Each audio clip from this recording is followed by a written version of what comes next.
Welcome to the Only Brother Sister podcast, built for teachers, by teachers, dumplings over flowers. I'm the sister, Nicole. And I'm the brother, Izzy. And this podcast is here to take you on a backstage tour of our combined 50 years of experience teaching so that we can help you recognize and celebrate substance over appearance. Or dumplings over flowers. Yeah.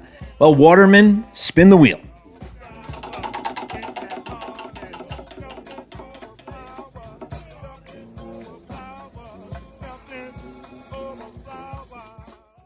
All right, Waterman, what's today's topic? Hollywood heroes. Oh, the Hollywood heroes. I love Hollywood heroes. Who's yours? Izzy King. Oh, little plug. All right. So I'll let you explain that one in a second. But our Hollywood heroes is a piece of a workshop that we do talking about the difference between the sage on the stage and the guide on the side, right? Where that 19th century model of teacher talk was what's portrayed in Hollywood, right? All of our Hollywood heroes, teachers. Yeah, I mean, we grow up like looking at these teachers that we want to become, whether they're in real life or in the movies or on TV. And we idolize these people. And, you know, like you think about like a Miss Bliss on Saved by the Bell, right? Like favorite teacher and Mr. Cotter, am I dating? Mr. Cotter, you are way dating, but that's okay. Hey. You're carbon dating at that point. Nice. But Mr. Keating, Dead Poets Society. Captain, my captain. Captain, my captain. I mean, that is like Jaime Escalante. Jaime Escalante. Stand and deliver. Calculus. Not to mathify this too early here in this take, Waterman. But the Hollywood heroes. Oh, sorry. Dangerous Minds. You're forgetting Michelle Pfeiffer. Yeah, I figured she'd come up sooner or later. No one puts Pfeiffer in a corner. You know what I'm saying? I don't. No, who would? There's so many of them. Unfortunately, the common thread throughout all of those great movies is that the teacher would probably get ineffective to maybe effective in some categories, but very rarely highly effective if we were judging them based on today's teaching evaluation standards. And so we and sought of course to, you're using Danielson language, Charlotte Danielson. Yeah, I mean, we're all very familiar with, or at least I know you and I are very familiar with all of the possibilities for that. And Sure. So whether it's Danielson's or Marzano's or some form of those in different states that we worked in. I know Ohio has a new one that just came out. They all wrap themselves around less teacher talk, more student engagement, and really defining that student engagement as a process of learning by what they do, not by what I tell them, right? And so again, the Hollywood heroes, most of that. In fact, speaking of Stand and Deliver, right? He went under investigation because all of his kids and the students did the same exact thing, same process on the test. So much so they thought they were cheating. And I think that is a great litmus test for, am I creating thinkers and independent learners, or am I kind of working with somebody to just pass a test at a certain time in a certain way, particularly in my way? Right. Right. And so, Well, I mean, I think we can kind of visualize, we all have our Hollywood heroes who are close to our hearts. yeah. And teachers. P.S. loved every one of those movies. Yes. Would watch them today. Will still cry when that kid stands on the desk and says, "Captain, my captain." I'm all over it. That kid, are you talking about Ethan Hawke? I am the Okay. Ethan Hawke of Alive, kid. who gave the greatest speech of all time. Don't make me do it. Nando. different thing. Waterman, put that one You down. know though. what it is that What? we've been here this long? That we've Oh, lived please. this long the way we have? I was 70 days? It's Nando. impossible. Days like this make me glad to be a man. Thank you. Yeah. Thank you. Excellent. Anyway. So that was Thank you, Nicole's Waterman.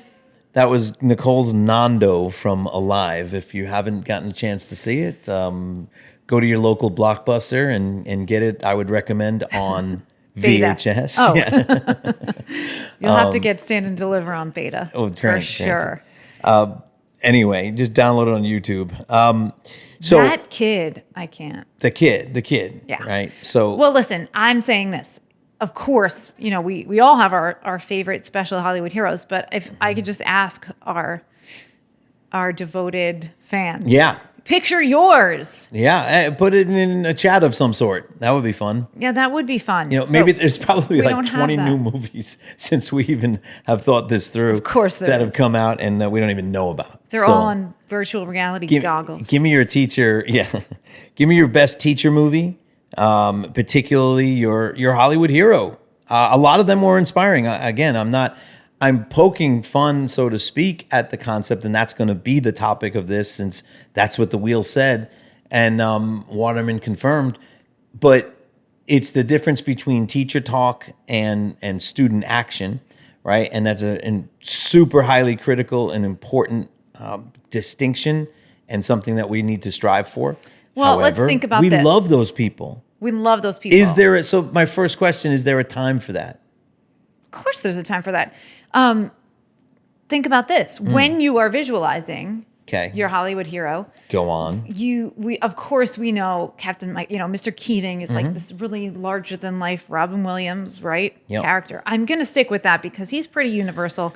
And that maybe can reach our newer audiences as Sure. well as our more Sure. seasoned. Yeah. Sure. Yeah. We're going to shy away from Mr. Cotter. How about Miss Frizzle? Miss Frizzle. I mean, we Miss can go Frizzle, cartoon. yes, Don't we have kid the me. new adventures. Don't get me started. Yes. But if you think ahead. about your Hollywood heroes, or even just your real life heroes, right? But especially the ideal, scene Yeah. in a classroom. I'll give you a quote from Thomas Newkirk, writing teacher. Please. I say it a lot, so I'll give it to you again. If a doctor from 1900 went into a hospital room today, he would be stunned by the changes. Right. But if a teacher from 1900 went into a classroom, he would start teaching. Right. So, if we think about the ways that when you're a teacher and your default mode, what is it? If you're nervous, if you are unsure, if you're insecure, you default right back to the model that you know. Absolutely. If I asked anybody on the street to draw a picture of a classroom, they would draw desks in rows, a desk in the front, a chalkboard. Yep. It surprises me so much that still, when we search for stock images or something, Yeah. classroom, Chalkboards. chalkboard. Yeah. So Crazy. when you think about your Hollywood heroes and why they are who they are and why they would be a hero or an aspirational, something to strive for you as a teacher, you can picture what they're doing. You can picture how the classroom, but go ahead and for a second, and you could go ahead and use your calculus example from the year one. Sure. What are the students doing? What are the Hollywood students doing? They're simply listening and or getting berated for not having the right answers. They're getting canceled. Yeah. Yes, but they're also like, They're passive. they're not inactive though. They're not so passive. Okay. So like in Dangerous Minds, it was the Dylan poetry contest, guys. Let's really go do some research. Like they were spending time in the library, Sure. rap battling over books and eating candy bars and whatever. In Stand By Me, right? They were taking Stand and Deliver? Stand and Stand by me, Deliver. they saw a dead body. Yes, That's that is different. true. Stand and Deliver. They Right. were taking the AP calculus exam twice. And making chili, and making chili. And right, they were doing actions that were school-like actions, maybe Sure. not the chili, but Right. they were studying with the chili. So it's not about necessarily, this goes back to like engagement versus busy and compliant. Right. So I think we saw a lot of compliance, busyness, students being even just laughing or like in Dead Poet Society, right? Yeah. Those kids all learn Passion. to appreciate poetry, whatever that is. But were in some ways affected by those teachers Sure.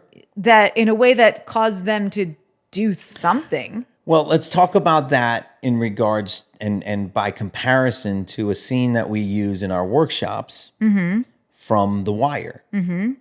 Are you remembering that? Right when Presbalewski decided to Leave the force. yeah The well, or the Baltimore. Force decided to leave him. Well, you know, and he became a teacher. And one of his pivotal moments, right, was taught to him by the students. And the students and the teacher then in turn created those experiences. So the students were the ones that were engaging in the learning process and helping each other. so for those who haven't seen The Wire, yeah, turn this off and go see The Wire. A. B. What does it have to do with this? So Presbalewski, we'll give you some background. Presbalewski was a police officer who then became a teacher in the very failing Baltimore Yep. public school system.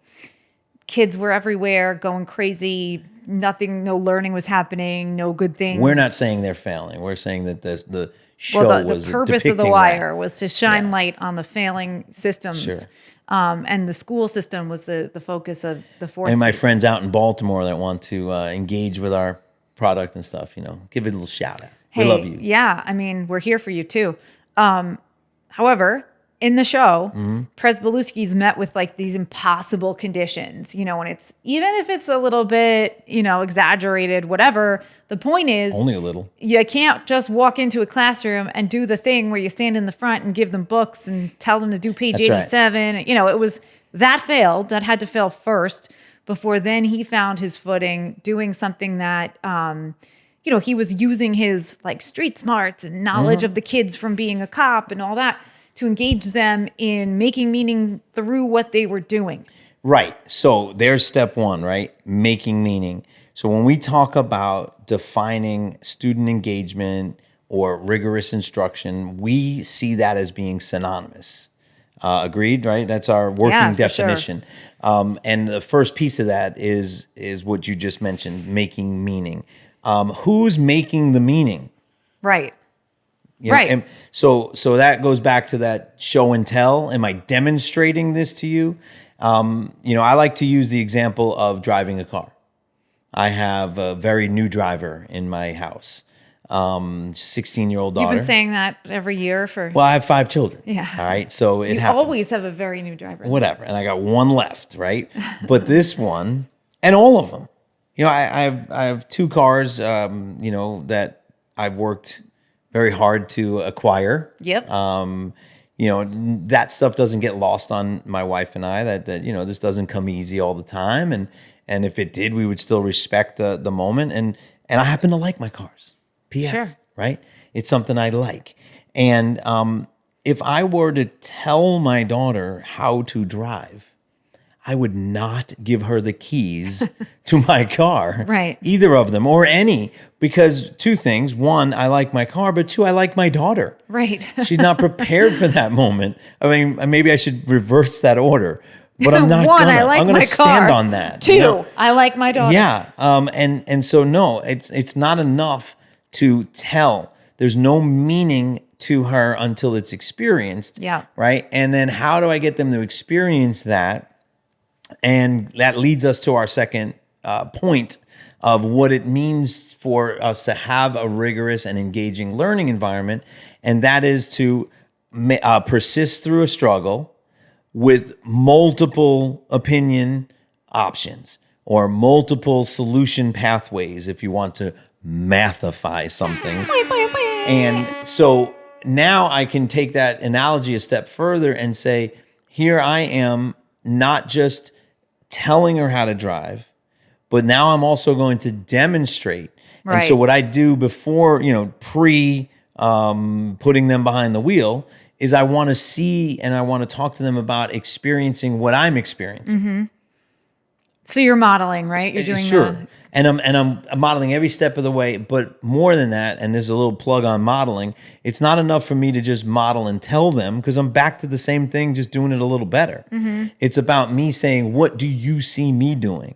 Right? So they're looking at the model and inferring meaning from it. So that's how we create meaning.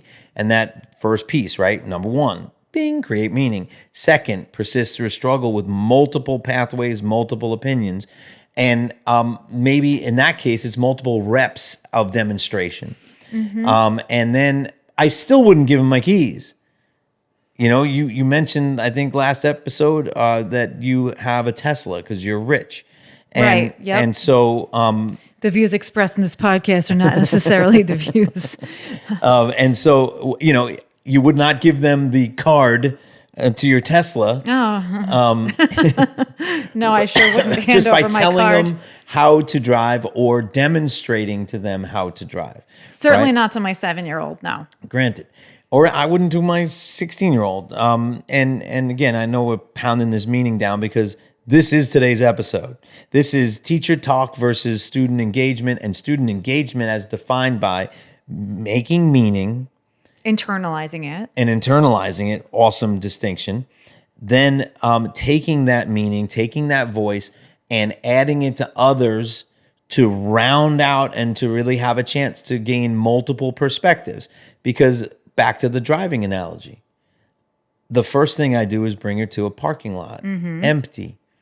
No lines in the road, no other cars, not asking her to park even. Just go, explore the space, feel what it feels like. I wouldn't dump her in the middle of Times Square and ask her to get out and drive through the city of New York or any other city for that matter until we went through a process of gradual release. So as students make meaning, they take and internalize it. They take that internalized meaning, bring it to others, and create this perspective so that we are prepared. And we've said this before, if you want to go back and listen to other episodes, we talk a lot about the idea of not just approaching a problem or solving a problem, but approaching every problem. And now I can feel a little more prepared for the third piece, which is what, Nicole? Quiz. Is that a joke? I know, it is. Yeah, it actually is. Applying it to new and varied situations. Correct. Applying what they've learned. So now we're not just in the parking lot. Now we're applying that in a different neighborhood or than you practiced in, or with a different driver in the car, like your person who's doing your road test with you, or Pressure, yeah, right? yeah. High stakes. We do have a thing called test.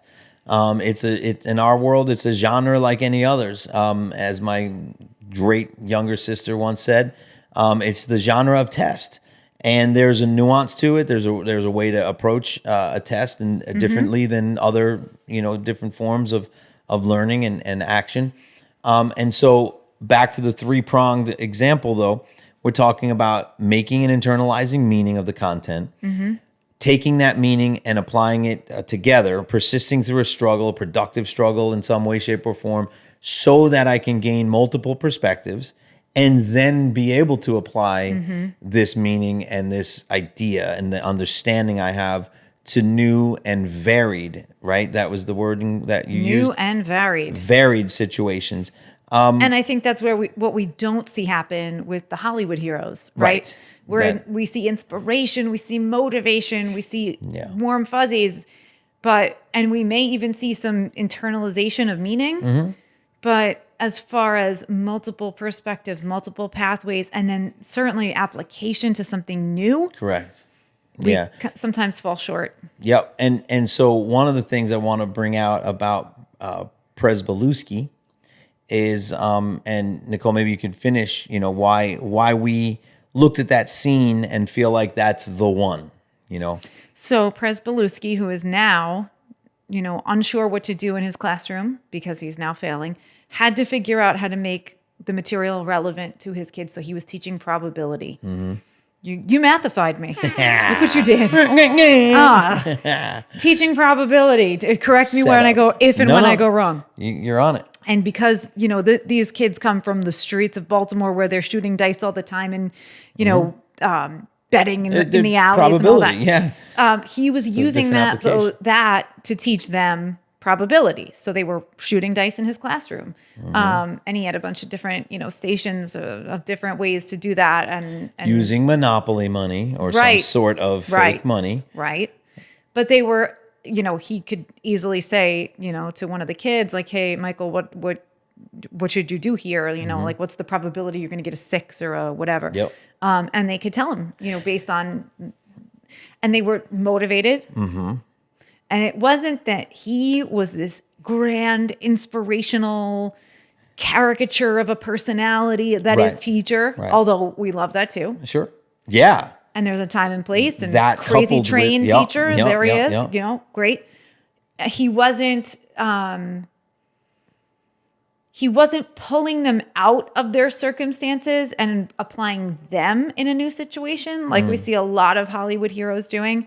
I think of Dangerous Minds because that's an English related, you know, Sure. classic, where it was like, oh, Bob Dylan and Dylan Thomas, what? The Dylan, you know, this is not taking kids and making something relevant, you know, in a way that's artificial. Canning relevance. Yeah. That doesn't fit, that's not really relevant, you know.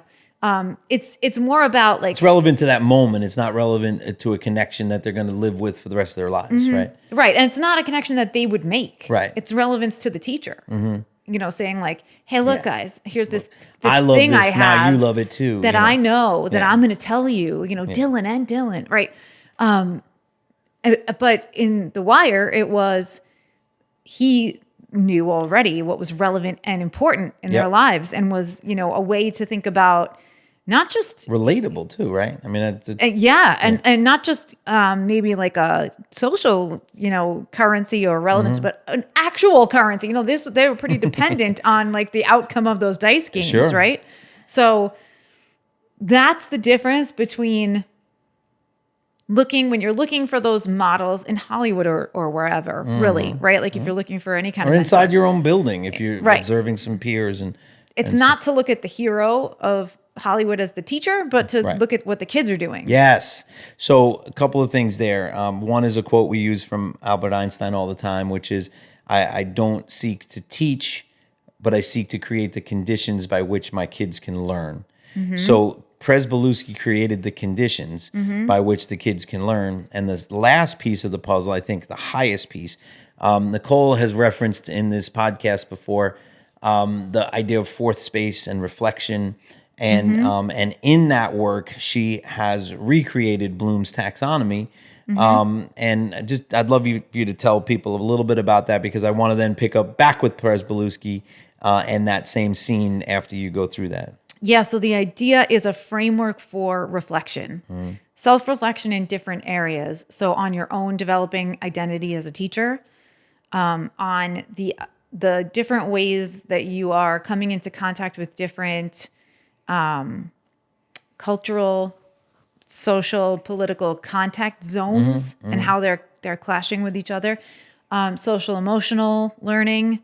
It really could be relevant to any category, but the idea is, first of all, fourth space reflection is public and meant to be shared with others. Yeah. At its foundation. Like that Right. is the Right. number one kind of tenet. But once you're there, then we go through the Bloom's levels of like understanding and applying, and we go all the way up through Analyze. Bloom's in each of those categories. So think about your identity as a teacher. What do you understand yourself? Where do you understand yourself to be right now? What do you understand yourself to be doing? How do you apply what you've learned in school to your situation? How can you analyze a choice you made in a classroom? How can you evaluate your choice against the choice of someone else, and see what's happening?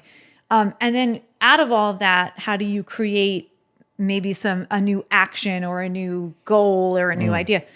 So I added a level to Bloom's for this purpose. If you do say so yourself. I do. And I have. Inspiration. Yes. So what are you doing that is inspiring action in others, and Right. whether you intend to or not, and whether that's positive or negative, because that's also part of reflection. Yep.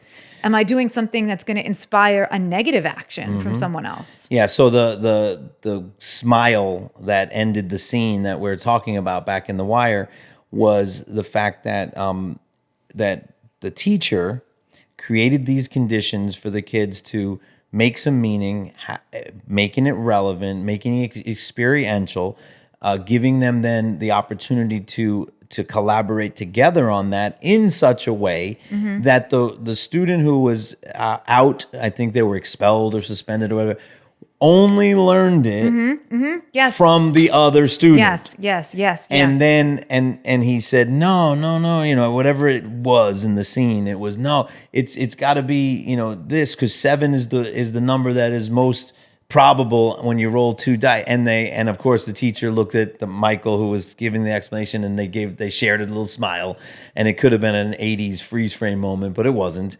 unfortunately. But the point is that when we're applying and we're creating those conditions, I should say, to have students apply in varied ways, it's the student-to-student interaction that's most important there. Yes, because we beautiful. can't possibly think of or cover things with students in the same way they can with each other.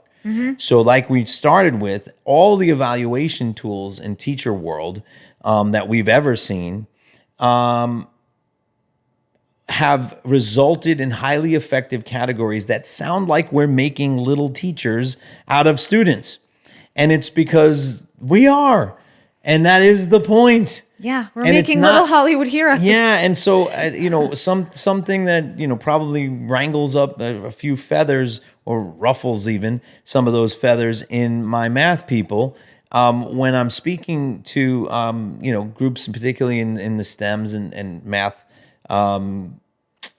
content areas, is that we're not teaching math students. We're teaching students how to use math to solve problems, to inspire action from Yeah. others, to look from multiple perspectives, to learn creativity out of the numbers and what we can do with them, right? So when we're talking about a call to action for this podcast, we're talking about, for this episode, we're talking about thinking from the perspective of rigorous and engaging instruction and making sure that we land on a definition that understands those 3 tenets, which is to cause students to make meaning and internalize it for themselves, to inspire action then and add a voice to more voices, so we have multiple perspectives or pathways to solutions. And solutions is not mathified. Sorry, Waterman. And the third piece is that they get to apply then to new and varied situations, which is, by the way, how they're tested. We've sat on some writing committees, and the idea of mastery of content is about being able to leave the context that you're familiar with and still accomplish a goal. Yeah. And so very, very, very critical. In fact, if we wanted to make this episode 1, I think I would be in favor of it. But of course it's not. So you better go back and listen to episode 1 if you haven't, because there is a little building to this section. And the foundation is laid. But now we can get into taking the foundation of some social emotional concepts, right? Some ideas about culture and building a community and taking risks, and apply this definition. Yeah. Right. And I mean, and that's the dumpling of the Hollywood hero, that's the substance, not the flower, not the Yes. show, not the marching around a courtyard, not throwing candy bars. Hey. There's a place for that, All right. but it needs to be under the Yeah. substance of the dumpling. Well, the most powerful piece. Let's just quickly go back to Mr. Keating, right? Yep. The most powerful piece of Mr. Keating was probably either what would you say? I think the blanket scene, or it could have been in the cave when the kids were alone. It's so hard to. There's so many. Yeah. But think about the difference. It was always the most powerful pieces of the movies were when the kids were figuring this stuff out for themselves. Sure. But they were only able to do that once inspired. So there was a lot of quality teaching that was going on, because the best signs of quality teaching is what's left behind with the students. And the fact that they were able to create meaning on their own then, and even be inspired to continue to meet and create this atmosphere of lifelong learning is pretty awesome. So big shout out to Keatings and Escalantes for their diligence and teaching kids how to persist and work really well above their abilities, or what would seemingly be their ability, and bring it out. So it's good stuff. Action step, final action step. Final action step is to personalize the idea of a three-pronged definition of how to create a rigorous and engaging classroom lesson and environment. And that is to cause students to internalize and create meaning, to find multiple and explore multiple solution or opinion pathways, and then have an opportunity to apply those ideas and the content understanding in new and varied ways. And as always, if you'd like help, if you'd like support, if you'd like resources, and if you'd like training, you can do that by planning your lessons on Mosaic Instructional Planning, where we guide you through the process of creating a rigorous and engaging lesson plan that you can deliver as a Keating, as a Escalante, as a well, and that is the point, right? You take the basis of high quality, well scripted, well intended instructional choices, and then add your personality on top of that. The personality is not what carries the lesson along. Dumplings over flowers.